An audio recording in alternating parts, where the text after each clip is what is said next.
Travel, a poem written by Agnes St. Vincent Millay. A very good morning, dear students. Today, with the poem Travel, written by Agnes St. Vincent Millay, I'm going to explain this poem. So, before I explain this poem, I hope that you are all fine and happy. So, dear children, the summary of this poem, in this poem the speaker is saying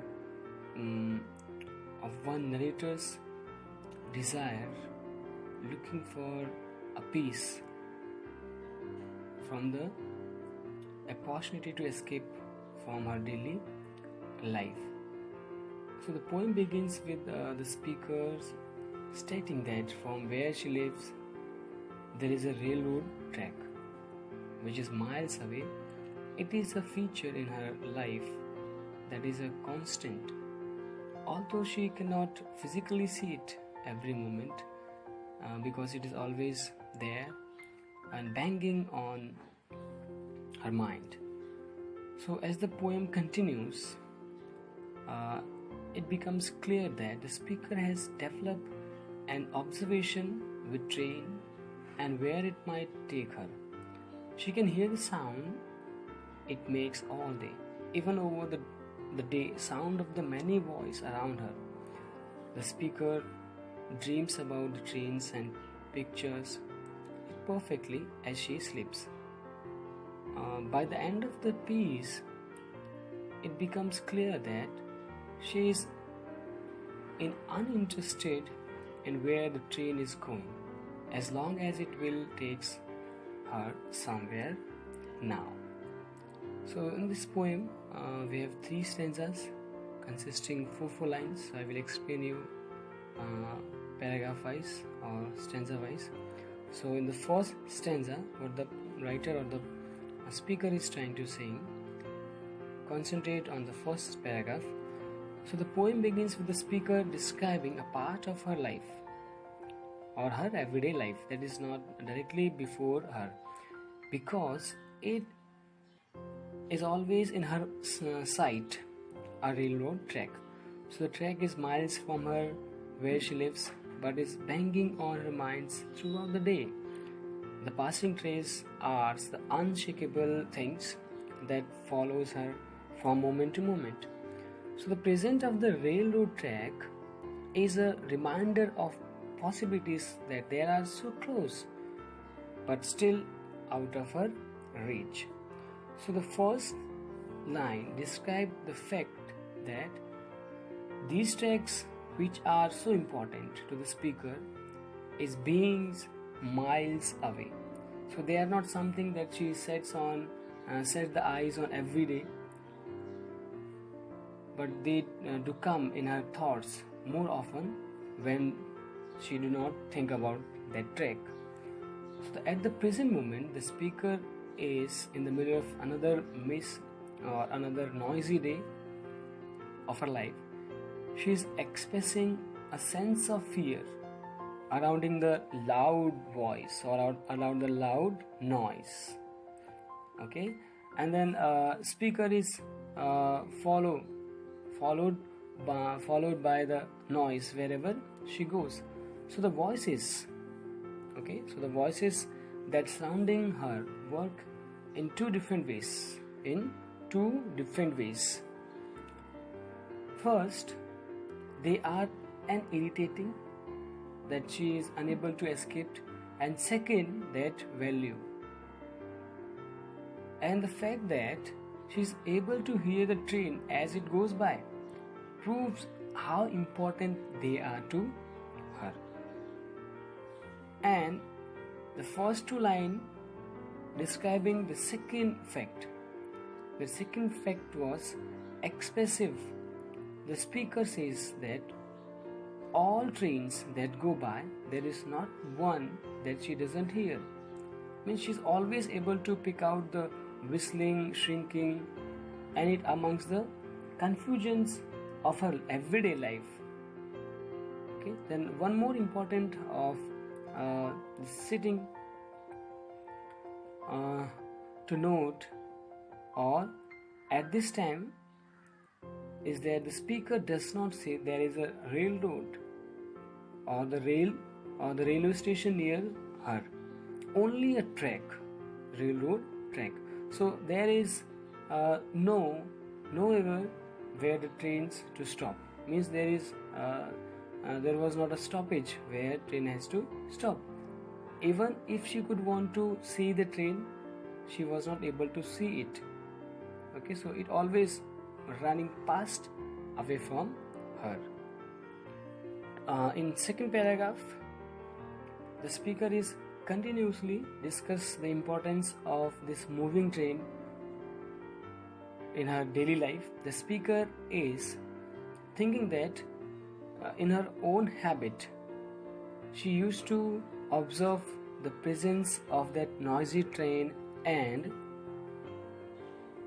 its movement, and also its ability to make from one place to another place. Okay, so and the second paragraph is describing about the night time. First paragraph is describing about the daytime and second one is night time. So it is night time. At this point she is describing how once it get dark, okay, there isn't a train that goes by. So perhaps a reader might think that the speaker is able to take a rest or these moments. So if it is night and she knows that no trains will be passing, maybe that put her at rest.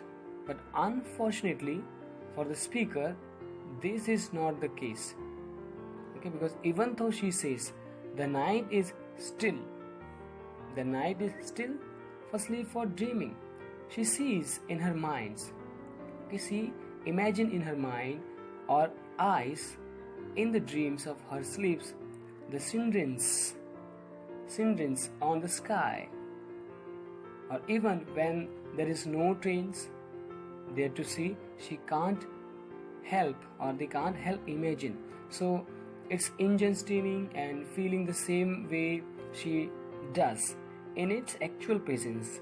It means night time she could not see the train, but she just imagined the sirens. These are the sirens, okay, and then the sound is also there. So she knows exactly what it would sound or smell or look if she was directly before it, watching it on past it. So it's very clear that this point, if it was not previously that the speaker has developed the two kind of observation when the train comes. So to understand why this might be case, so we should consider what a train represents. Okay, what could it brings to someone who has no ways out of his life? Means she was boring in her life and she was thinking about something else, and she has to always think about the trains. Somehow if she wants to escape from that noisy train, she is not able to escape from that noise or that train. So in the first and second paragraph it's describing about the train. It is the daytime and it is the night time. And now let's discuss the third paragraph. In the final stanza or the final paragraph, the speaker provides the reader with 4 more clues, okay, to why she has become so consumed with the sounds and the sight of the railroad track.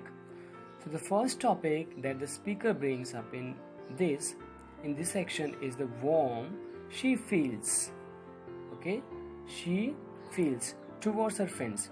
She does not dislike her life. It is full of good friends that fulfill the part of her life. Then second lines take a step back from the first statement, as she says that these are better friends out there, and that she doesn't know and will. So not be knowing, because she cannot board a train, okay, she could not go into a train. She only imagine or she only think about the friends. So the writer is thinking into the future, that she might have it. Okay, she might have so many friends, so she want to get on out of the passing trains and see the friends herself or the new friends. So there are people that she knows she could, okay, but never will meet. There are some friends who the speaker know, but she is not able to meet them. Okay, so these are the people she knows, but she could not able to meet them. So the speaker's tone is fully developed. At this point, it is clear that she become increasingly worn down by the fact that her life is not going to change. Okay, she all the day she has to listen all this noise, all the night she has to listen these noises or these loud voice. So in the last two lines, the poet considers the fact that a reader will be curious, that we will be curious about where the trains are going and where it is exactly that. So the narrator would like to end up, okay, she likes to end up, and the speaker, or we can conclude this poem by stating that she doesn't know, or she doesn't care where the trains are going. Okay, she would get on any one of them without even considering the destination. Okay, she can go into the train without considering where she want to go, or her greatest desire is to live, or as the title says, to travel. Means she wants to travel at the end of the paragraph. So I think that it is clear to all. Thank you. So if any doubt or confusion, you can ask or leave a message in my number. Thank you and have a nice day.